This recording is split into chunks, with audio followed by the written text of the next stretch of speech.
1035ல, பின்னர் 1043ல. இந்த மன்னர்கள் உண்மையில் பலமுறை தாக்குதல்களை தொடங்கி கிழக்கு பஞ்சாபின் பல்வேறு பகுதிகளை தங்கள் கட்டுப்பாட்டிற்குள் கொண்டுவர தீவிரமாக முயன்றனர். ஆனால் அடிப்படையில் 11ஆம் நூற்றாண்டின் இறுதியில் பரமார லட்சுமதேவ் இந்த ராஜ்யங்களுக்கு எதிராக கடுமையான எதிர்த்தாக்குதலை நடத்தினார். வம்சம் கண்டஸ்தலை வரை சென்றடைந்தார். அது டெம்ஸ் மாகாணத்தில் உள்ளது. ஆகவே இது ஒரு எதிர்த்தாக்குதல் முயற்சி. அதனால் அவர் இந்த துருக்கிய சுல்தான்களின் பிரதான மத மையத்தை தாக்கும் தூரத்தில் இருந்தார். இப்போது கேள்வி என்னவென்றால், நம்மிடம் இப்படி ஒரு சமஸ்கிருத கல்வெட்டு இருக்கையில் இந்த கூற்றை உறுதிப்படுத்தும் விதமான முஸ்லிம் ஆதாரங்கள் ஏதேனும் உள்ளனவா? இப்போது மிகவும் சுவாரஸ்யமாக, அதே நேரத்தில் ஃபெரிஷ்டா தனது படைப்பில் ஒரு கருத்து வேறுபாடு இருப்பதாக கூறுகிறார்.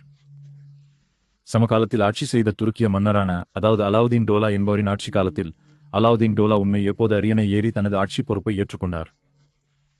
மேலும் வெவ்வேறு அறிஞர்களிடையே ஒரு தசாப்த வித்தியாசம் இருப்பதாக அவர் கூறுகிறார், இல்லையா?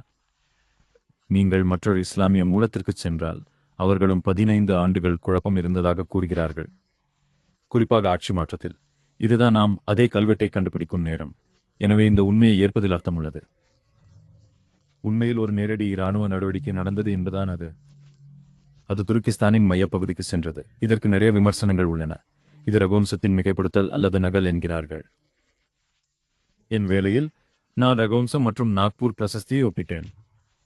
ரகுவம்சம் நூலில் ரகு ஹூனர்கள் மீது படையெடுத்தது பற்றி சொல்லப்பட்டுள்ளது. அதனால் அவர் குபேரனின் பகுதியான வடக்கிற்கு செல்கிறார். அங்கு அவர் ஹூனர்களுடன் சண்டையிடுகிறார். ஹூன் முகாம் பெண்கள் ஸ்காரிங் என்ற சடங்கை செய்ததாக அது கூறுகிறது. அதனால் அவர்கள் கன்னங்களில் வடு ஏற்படுத்தியதால் சிவப்பாக இருந்தன. ரகுவம்சத்திற்கும் இந்த நாக்பூர் பிரசஸ்தியின் உள்ளடக்கத்திற்கும் எந்த ஒற்றுமையும் இல்லை.